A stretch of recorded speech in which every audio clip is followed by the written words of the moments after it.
Welcome along to a special episode of the Pitlane Punters. We're out on the road. We've been out on the road earlier in the year, but we're out on location in Canberra, obviously. I'm Joshua Grock and Zach and Anthony are here with me. We've got some special guests, ARC champions, and they're both gunning for another championship, respectively. Harry and Lewis Bates. G'day, boys. How we doing? G'day, good, thank you. I'm well, thank you. Thanks for having us.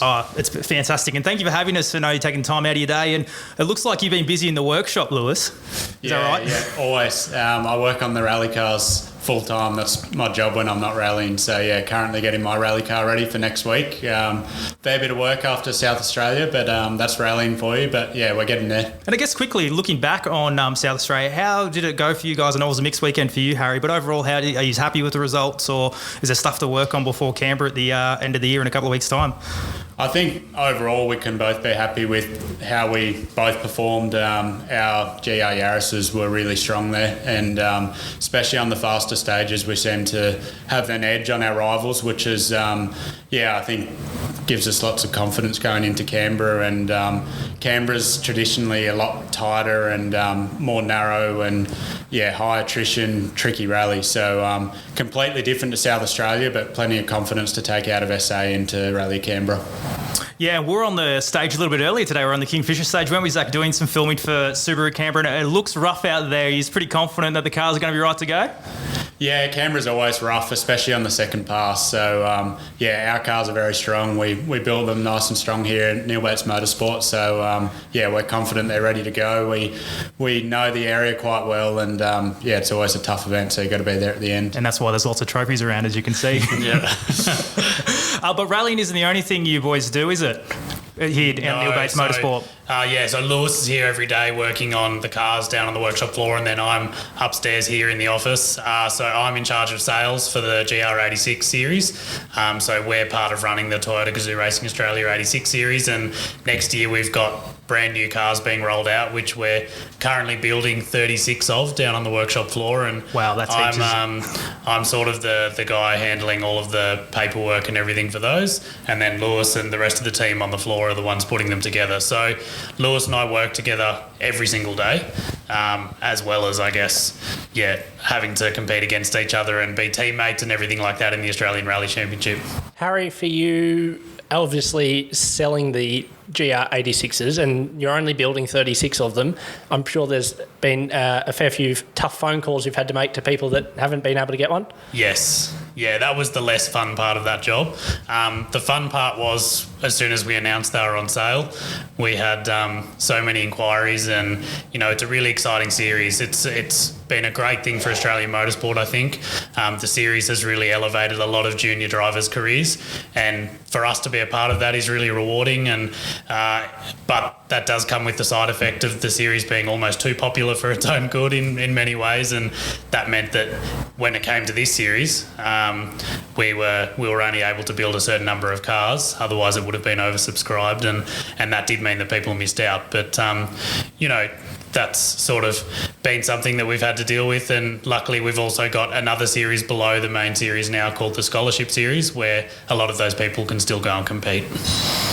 And obviously, you boys don't only have a role behind the scenes with Toyota 86, but a really good initiative from the series is the Toyota invited driver, and both of you boys have been lucky enough to have a skid in an 86 in race conditions. How do you find that as a difference from rallying to circuit racing? I find it scary, to be honest with you. We both get more nervous, I think, for those than we do at a rally, just being like a fish out of water. But I love practice, I love qualifying, but the races scare me a little bit, having cars around me, especially when there's young people that qualify out of position and they want to be up the front, so they'll do anything to make that move happen. So but like we always say, every year we only tend to do one, so we only do one circuit racing meeting a year, and by the end of the weekend we've both sort of wrapped our heads around this racing stuff, and we're starting to go okay and starting to actually make passes and be a bit more aggressive. But every single single year we turn up to do just one race meeting and it's like, oh, this again, I forgot what this feels like, and you have to try and wrap your head around it. But yeah, it's an amazing series. It's highly competitive. Like, yeah, if you're not on in qualifying, you could be easily the back half of like the top 20. So yeah, it's super competitive and amazing quality field. And it's one of those race series that doesn't really have like any testing limitations or anything. So the young blokes are in it all the time, and girls, I should say, every weekend. And so it would be a tough thing to go in and have a crack. But on the other note too, like, it's interesting you guys say that it's scary, considering a lot of people in the motorsport world and race car drivers go in rally, driving through the forest, 150, 200 kilometres an hour, like that's crazy, and you guys are crazy. How do you kind of feel about that? Kind of thinking that most of the motorsport world think you guys are the crazy ones. Yeah, I guess it's all about what you practice and what you get used to. I mean, you're right, rallying is the one where you've got trees and various factors, I guess, outside of the car that you want to sort of try and avoid. And people who traditionally do circuit racing find those factors scary. But for us, it's all about the fact that when we're in a rally stage, we control everything. I mean, it's just us, the co-driver in the car. Whereas as soon as we're going to a circuit racing meeting, there's all these other people around you that you have to contend with as well. So they're just very different. I mean, both of them, I think, have their sort of unique difficulties and unique challenges. But I'm a rally guy through and through. So, you know, for me, I love rallying and love everything that it's about. And I also love the opportunity to do circuit racing when I can, but I'll always be a rally fanatic at heart. And obviously, Josh and I, as he was mentioning before, we had the opportunity to go out and look at one of the stages earlier today in a stock WRX. And I mean, I was terrified when Josh was driving a stock WRX at 40k an hour.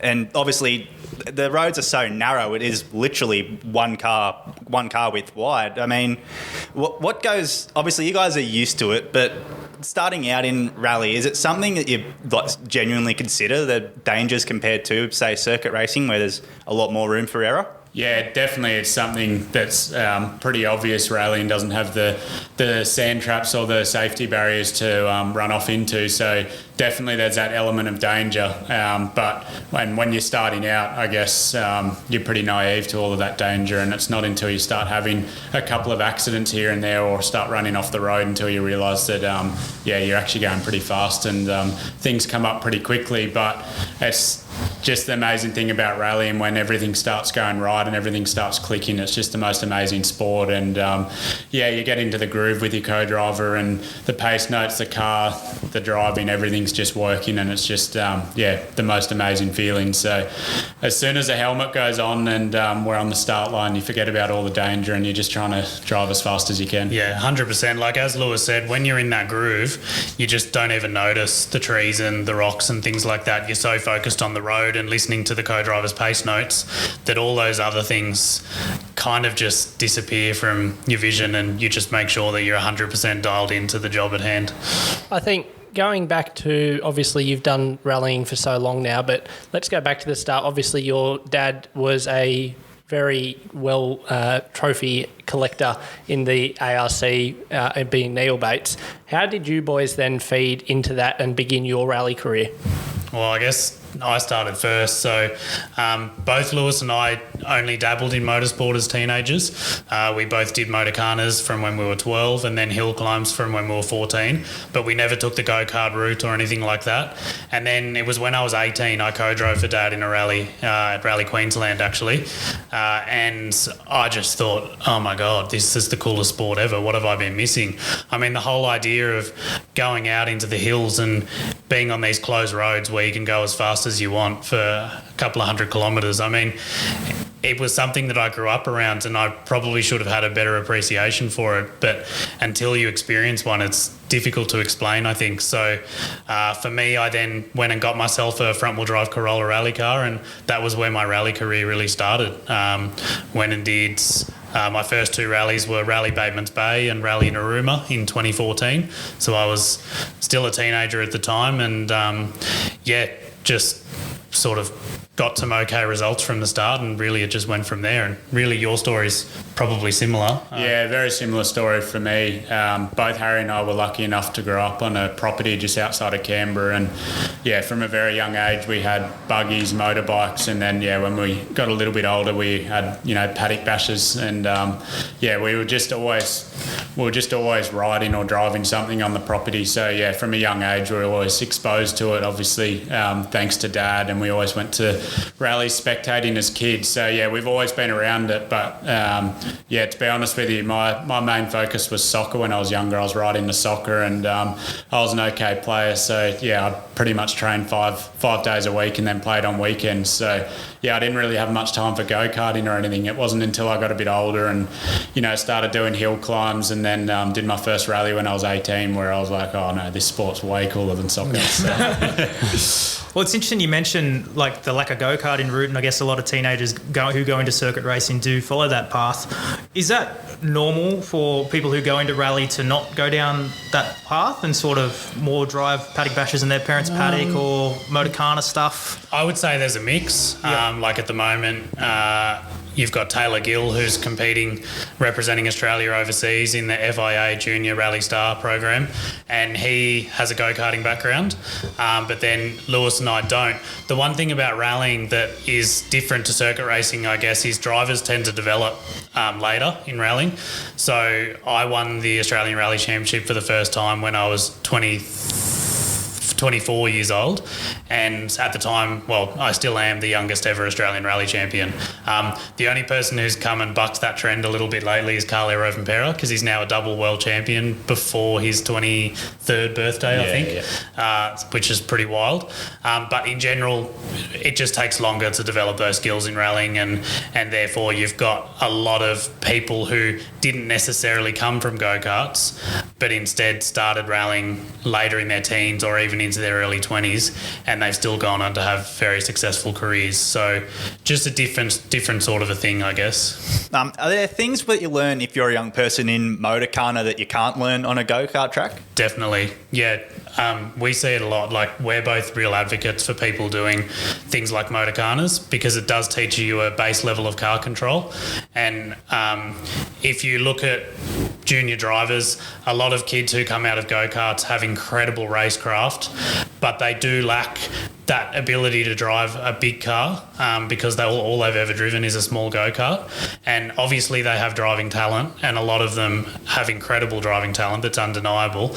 But there's just always, I reckon, a little bit of a thing missing there, where they needed to probably spend a little bit more time in proper cars in their teenage years rather than just go-karts the whole time. So ideally, I reckon a mixture of both is I personally think doing Motorcanas from the age of 12 for both Harry and I out on a Sunday with Dad is definitely a big part of the reason where we are today. I think it teaches you the fundamentals and basic car control on how to get from one spot to another really quickly in a tight area. So I'm a big believer for Motorcanas. Because there's a thing with go-karts too, you don't feel the body roll, you see all the corners where you need to be, where in a car there's a whole passenger side that you don't see the front corner, you don't know the body roll, there's a lot more momentum in the car, so if you make a mistake or you flip too quickly, all the momentum shifts. So I totally get it. And that's right. And I guess for people at home who don't know, what is a Motorcana?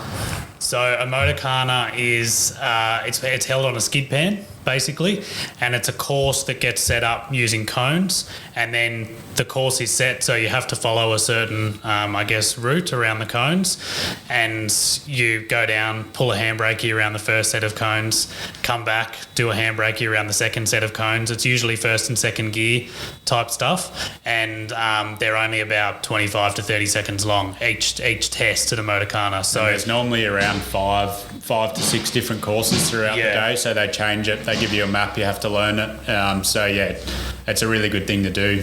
Basically, anything you can jump into that's a vehicle, and do something different, drive something different, all helps. So, My understanding it's generally car clubs that host a lot of these Motorcano events too, isn't it? yeah, that's right. Yeah. Yeah, so we grew up doing them out at the Sutton Road Driver Training Centre.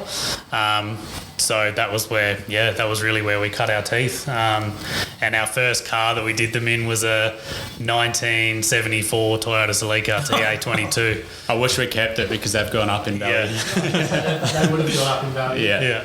Obviously, you've mentioned that your dad's been an integral part in how you got into doing the rally stuff, but now that you boys both racing off against each other, how is he on the sidelines watching that battle unfold? I would say he's a nervous wreck. He's gotten better over the years, but going into Canberra next week, I think he's pretty nervous, to be honest with you, both he and Mum. It's never ideal. Basically, whoever wins next weekend in Canberra will win the championship. So, neither Harry or I have a choice but to go absolutely flat out. And, I don't think that's nice as parents for Mum and Dad. But at the end of the day, I think they're both very proud of us. They want both of us to get through safely, obviously, and it's obviously hard for them to deal with, but definitely over the years, the more and more Dad's been around us both competing against each other, I would say he's definitely improved. Yeah, I would say, like, if you look at the first half of this year, he was pretty relaxed and in general a bit more chilled about it. This year, I guess, if you look at him as a team principal rather than a father, he's been in the fortunate position of having two drivers and two cars that have performed pretty well all year. And now, from a team principal point of view, he's in the beautiful position of his drivers being guaranteed a championship either way, whether it's one or the other. So, as a team principal, he's probably feeling pretty good and pretty confident, but certainly as a parent it's probably a tricky position for him to be in, and the stakes are getting higher and higher as the year goes on, and really they're going to peak next weekend at the Rally of Canberra. But for us, he knows that this is what we prepare for, this is what we build up for. So I think to an extent he just leaves us to it, and he's become pretty good at letting us go about our business and only using the sort of bits of advice that he thinks we really need. How do you boys find having your father as a team principal? Obviously, it's a special privilege that not many people in motorsport have ever got to have, especially competing. So how do you boys find that? And do you, I guess, take the time at all to sort of soak it all up and appreciate the moments, or the good moments, especially? I think we get this question a lot, and people always assume that it's a tricky thing, having your dad as a team principal, but we all get along really well. And sure, there's high pressure situations and things that sometimes don't go someone's way, where you're dealing with maybe differences in opinions or whatever, but we've got a pretty good working relationship, the three of us, and it is special. I mean, aside from what we're doing and the fact that we're trying to win championships, the one thing that I often sit back and think is we actually get to do this together as a family and spend this time together, and not many parents get to spend the level of time with their kids that Mum and Dad get to spend with us, so that's a pretty cool thing. Yeah, that's right. I think we're very lucky to have one of the most experienced rally drivers in Australia as our team principal, and as Harry said, we all get along most of the time, and there's the odd thing here and there where we disagree on, but overall we still always come back to Dad for advice on car setup and what the car's doing, what's the behaviour of the car, and he's exceptional at setting cars up, and he's learnt so much over the years, so I think we'll always be leaning on him for advice, and really he's really good and really relaxed, surprisingly. So overall I'd say it's very fortunate. Well, I guess, have you driven for any other teams before? This is all we know.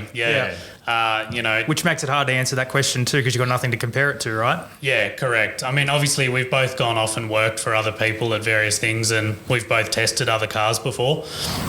So we do get a sense, I guess, we've leaned into other environments and seen how it works. But as far as that, that really high pressure stuff, we've only ever done it in our own environment where we're working with people that we know very, very well. And I guess you've done so much here in Australia. The Neal Bates Motorsport team is an extremely successful entity here. Have you ever thought about going further abroad? Like going to WRC land, and if so, if there's something in the works, can you tell us about it, or what does it take to go from being successful here? Because it's obviously Europe's an entirely different kettle of fish. What does it take, and what sort of stuff goes on in the background logistically to make something like that happen? I can confirm that there's nothing in the works. Okay, but it's something that we both dream of all the time. Really, it comes down to budget. Yep. I did the Rally of New Zealand last year, which was a round of the World Championship. Finished 4th in WRC2 and 10th overall in my first go at a WRC, which is something that we were all pretty proud of. And once again, I had, Dad, Lewis, Sam, who works down with us full time, and Daryl. They were all over there with me, so I had my team over there running me in New Zealand, which was pretty special. But the money is just huge. I mean, to do one round of the WRC is eye-watering in terms of costs. So for us, really, the opportunity is kind of here and now to go and do something overseas, because Toyota next year will have a Yaris Rally 2 car. And obviously that's the first time that you'll have a Toyota that can compete in WRC2 and things like that. So, yeah, I don't know. I certainly have dreams of it. I think Lewis does too. Yeah, I definitely do as well. And I think Harry answered the majority of that question. But we're hoping that one day the WRC comes back to this side of the world. I definitely think there's rumours of it. Maybe not in Australia, but maybe in New Zealand again. So if that is the case, then we'll definitely be there. And hopefully by then we can try and get in some Rally 2 cars or something. But at this stage, it's all a bit of an unknown. And budget's definitely the biggest thing. But I think as Harry touched on, it definitely opens up a few doors now that Toyota actually have a Rally 2 car, and we could compete in the WRC2 in a Toyota. So that would definitely be a dream of mine. So when you were talking about the costs, Harry, being high, I'm assuming that's for Rally 2, and that Rally 1's its whole other astronomical figure in its own right? Yeah, correct. So that's for Rally 2. It's not the cars themselves that are expensive, it's just everything else. I mean, lots of people run Rally 2 cars here in Australia, and we hope to be doing that in the future. So it's not necessarily just the cars themselves that are expensive to run, it's really everything else that goes with it in WRC. But certainly Rally 1 is on another level. Those cars are worth over €1 million each. And I don't even think you can get a quote to get one. Like a customer one. Yeah, correct. I don't think that sort of thing exists. If it does, then we can't afford it anyway. So, see, that was something, because like GT racing, rallying has multiple classes, and the technical specifications and stuff can be quite confusing. I know you got the AP4 Yaris at the moment. What is something for the people at home who don't know, an AP4 Yaris versus a Rally 2 car like the Skodas and the Yaris that's coming out now, and even like a Rally 1 car like the Rally 1 Yaris, for example? There's huge budgets, huge differences in prices, but what are some of the major technical differences between some of those classes? Yeah, so the Rally 1 car's a space frame chassis, so it's completely different rules and regulations, far more expensive, a lot more aero. Their freedoms are a lot more. They can build their own engines, and they also run a hybrid system. So it's not even comparable to compare our Yaris to theirs. It's just a totally different level. Our AP4 GR Yaris is very similar to the Rally 2 regulations. We basically based the AP4 regulations here in Australia and the Asian Pacific region off the Rally 2 rules. So it's extremely similar. And we actually run basically a Rally 2 engine in our cars that we've been doing for a couple of years now. So that's part of the testing and development of the Rally 2 Yaris that's coming out next year. And basically the rules are very similar. Yeah, so in the ARC, I mean, you've basically got AP4, Rally 2 and G4. They're kind of your top tier cars. they're all the same speed and they're basically all the same. And then you've got production cars below that. So Molly Taylor's doing Canberra, for example, in a Subaru WRX production car, and she's going up against Evos and other WRXs and things like that. So, I mean, lots of people get fixated on G4, AP4, Rally 2, etc. Really, in the ARC now, you've got two classes. You've got your top tier cars, which are your Rally 2 and your AP4s. Purpose-built race cars. Purpose-built race cars, exactly. And then production cars. So it's relatively simple here in Australia.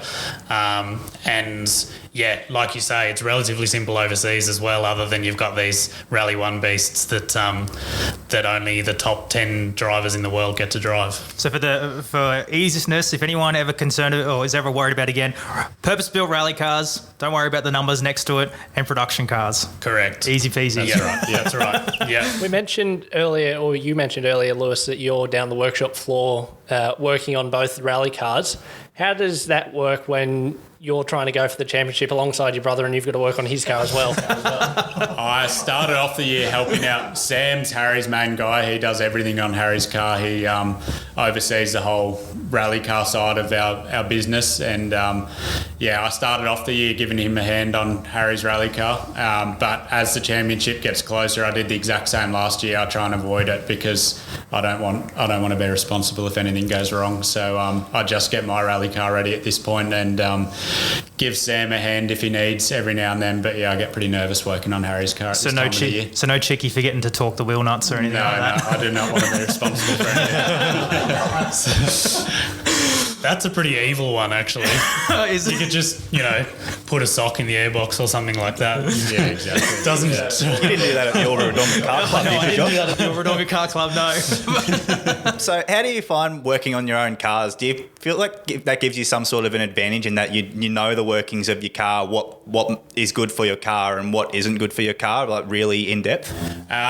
Depends which day you're asking me. Sometimes I wish I didn't work on my own rally car, but then on the other hand, it's quite handy to know so much about them, and it's a very unique position. So I enjoy it, and I'm fortunate to work on the rally car and also rally it. So it's definitely a unique position, and I've learned a lot over the years, and I can prep my rally car completely from start to finish now, whether it be stripping the whole thing, pulling the engine and rear end out of the car, or anything like that. So I've learned a lot over the years, and definitely you learn things along the way, and it helps during a rally because obviously when we're not in service, when we're on transports or in between stages, things can go wrong, and it's pretty handy to know how to fix the car. The advantage of not knowing as much is that if I hear something or whatever and don't know what it is, then I just keep driving flat You're not out. thinking about it, Don't yeah. even think about it. Whereas someone with Lewis's technical knowledge is probably going,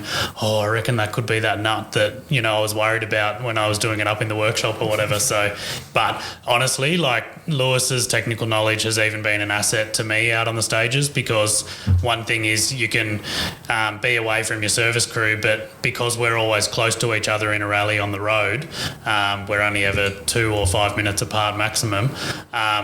There's been a few times where I've had an issue and Lewis has pulled over and been able to point me in the right direction and then taken off to the next stage himself. So that is very helpful. That's a man you can trust to do up your wheel nuts. That's right.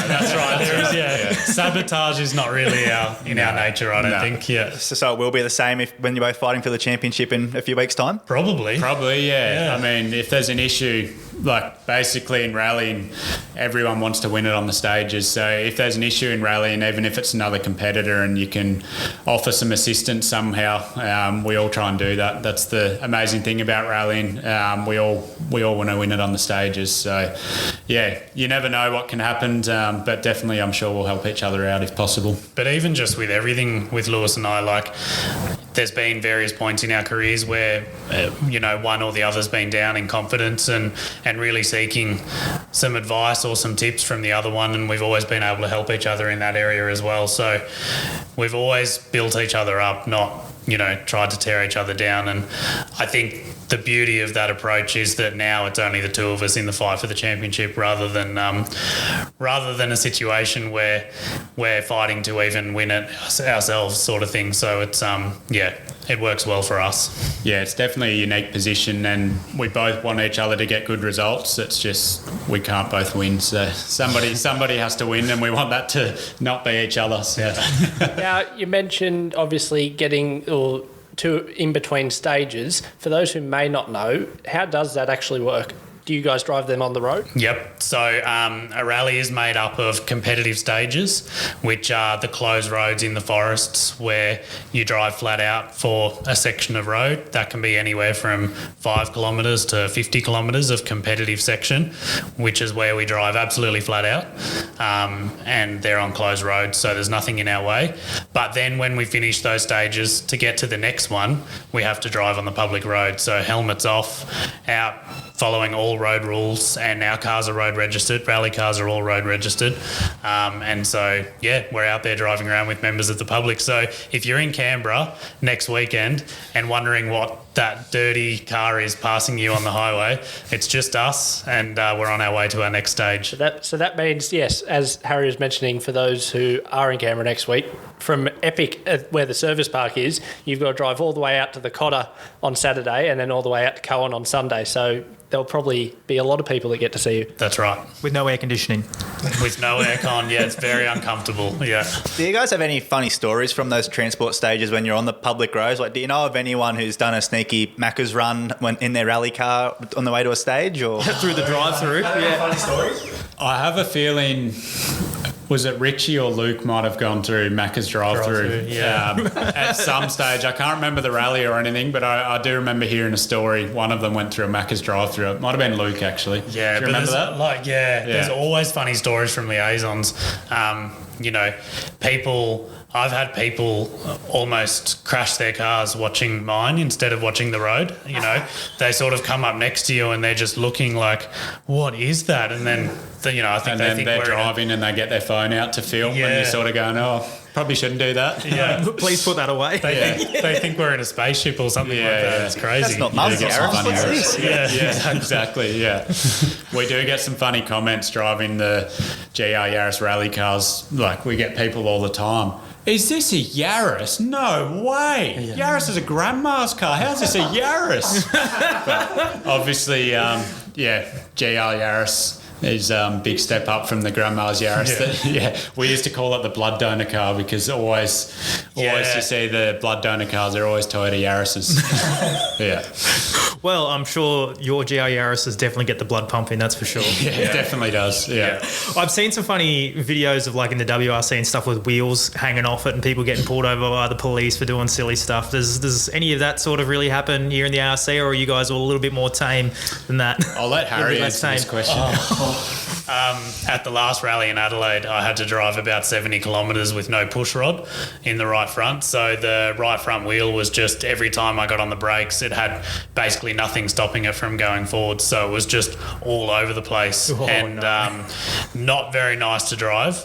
Like, the car was full on trying to drive me off the road.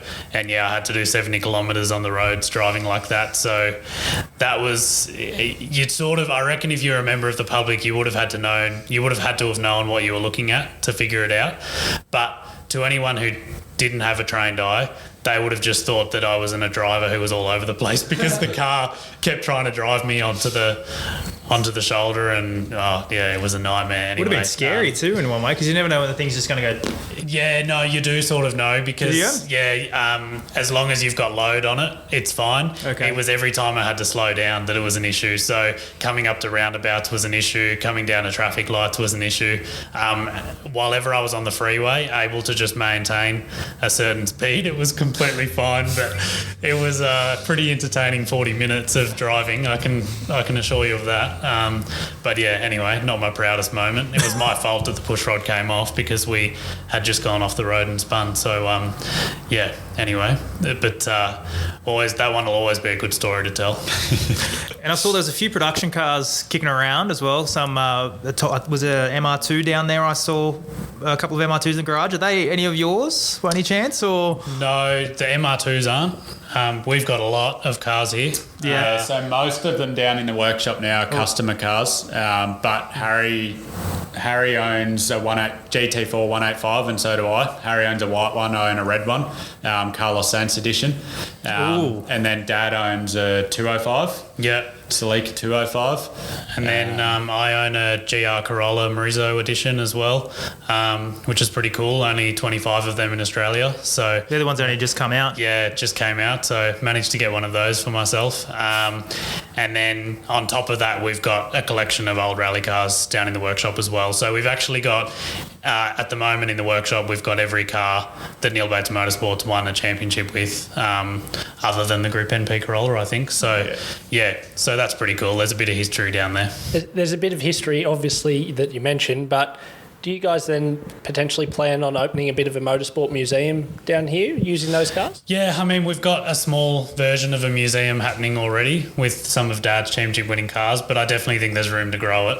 And make something a bit better. Our dream would be to have a bigger museum. Maybe one day, never say never. At the moment, we're too busy trying to keep everything running. But yeah, definitely it is a dream of ours. So maybe one day. Now, how have you seen the ARC grown from like the Neal Bates, like your old man's sort of era, to now? Has the competition grown? Has it gotten more professional, do you think? Is there bigger fields? Like, how do you guys kind of feel it's all at? I would say the ARC's gone through a real renaissance over the last 2 years, and in particular 2023 has been amazing. Just if you look at the depth of cars and competition now in the championship, it's amazing. And on top of that, you've got G'day, Neil. he just wants his office back. Are you off? Yep. See ya. Yeah. Bye, Neil. Love it. Where were we? We're talking about the ARC. Yeah. So through the Renaissance period. Yeah, it's definitely been through a renaissance over the last 2 years, and I think the professionalism of the top 7 or 8 competitors now is amazing. And I think next year, 2024, looks like it's going to be bigger and better again. So yeah, it is growing. Certainly, I think its heyday was probably the mid-2000s. Yeah, I think still the mid-2000s, but it's from a competitive point of view, it's definitely getting very close to that, if not on par with that of the mid-2000s. It's been a pretty amazing year for the ARC this year in 2023, and there's, as Harry said, 7 or 8 guys fighting for stage wins, which we haven't seen in the probably past couple of years of the ARC. So it's just getting stronger and stronger, and there's talks of more people joining the ARC next year, which would be amazing, because it's the harder we all push each other, the better we get, and the faster we're getting. So it's a really good thing for the championship. And some of the names we see popping up in some of the entry lists now as well. Obviously, we've got Molly Taylor back in the field, who's gone off and won world championships in Extreme E. Alex Rouleau is another name I've seen as well, a former Supercars full-time driver. The names are getting better, and obviously it's a great sign of the health of the sport in the country to have these names coming back. Yeah, definitely. Like, Molly's fantastic for rallying in Australia, obviously. Someone with her profile is really, really good to have around, and I'm looking forward to having her in Canberra. Obviously, I've stolen her mum to be my co-driver, which means those two are actually competing against each other, which is hilarious. But then, yeah, like you say, we've got Alex Rouleau, Eddie Maguire, Luke Anea, the Luff brothers, who have got a sister GR Yaris to ours. There's so many people there now who are really top flight. Troy Dowell is another one as well. So I think if you look at the top 10 now, it's incredibly high likelihood that if you have a bad stage, you're only going to get 8th or 9th on the stage. And I think that's the level of competition that we all want and that we've all been hoping for. So it's a good thing. Yeah, obviously, we mentioned Molly Taylor coming back. Do you guys wish that she was competing in the same category as you guys, so that it was a bit more of an even battle between sort of the top rallying people in the country? I mean, yes, I guess. but at the same time, her car is the one that she could sort of compete in this time. She's got Subaru backing and so on, and Subaru don't have a equivalent to our cars. They very much have always gone down the production car route. So for her, she's still got the production car trophy to fight for, and that's the one that she'll be going for. She won it in Adelaide and she won it here. So there have been times in the past where we've competed against her in like-for-like machinery, and we've both always really enjoyed that. Molly's also like a sister to us, so she's not just a competitor. She's like a very, very close family friend and pretty much his family. So yeah, I always welcome any opportunity I can to compete against her. Maybe it would get too stressful for Coral if Molly was in a similar piece of machinery to us. I don't know. I think the fact that she's in a different category maybe makes Coral's life easier. Yeah, for sure. So. Isn't there a stat kicking around that Coral's like the most successful, one of the most successful? She's the most goat. winning? She is the most now. successful. 36 race wins she's got. Yeah. I thought that stat was kicking around. I think you mentioned it a couple of weeks back on the podcast. Yeah, she officially became the GOAT after Gippsland Rally this year, I think. Yeah, so she's got 4 championship wins now and 36 round wins. So pretty big stats. And that's obviously just as a co-driver. Is that something that either of you boys would look into potentially post your driving, is to do some co-driving stuff? Absolutely not. It absolutely scares the shit out of me. But to be honest with you, I would be the last person ever to be a co-driver. I think Harry would probably be more likely than me. I've never been one to. I've never been a good passenger. I can't read the pace notes without feeling sick, and I just get scared of not being in control. Harry, on the other hand, is actually giving it a go. So but no, not very enjoyable. How important is the relationship between a driver and a co-driver in rally? Obviously, the co-driver's got such an important role in basically guiding you to where you have to go. I mean, Josh can testify to this. I gave it a go today at 40 kilometres an hour. And we got lost 3 times. Well, yeah, I may have slightly mashed 2 stages in the one. So how important is that relationship between driver and co-driver in rally? Yeah, it's super important. Anthony has been co-driving for me for, I think, 5 years now. So, it's been amazing to have him along for the journey with me. He's a super experienced co-driver, and he's brought a lot of amazing advice to me, and still to this day gives me a lot of advice. And our relationship is really good, and we get along really well. Obviously, you need to be on the same page as your co-driver, and basically need to have full trust in each other. So a lot of work, hard work, and effort goes into it. Boys, it's been absolutely fantastic having you here on the podcast, and thank you so much for having us here in the studio. I know we're just about out of time, but good luck for the weekend at the Rally of Canberra, and one of you guys will be champion.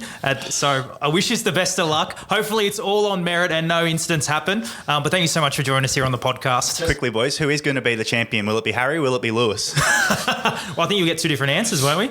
Yeah. We'll let you know in a week and a half. Yeah, exactly. Oh, that's the best answer. Damn. We'll have to do a post-race interview with the 2 of them to see how we go. And All right, sounds I good. reckon you'll know at the after party. Yeah.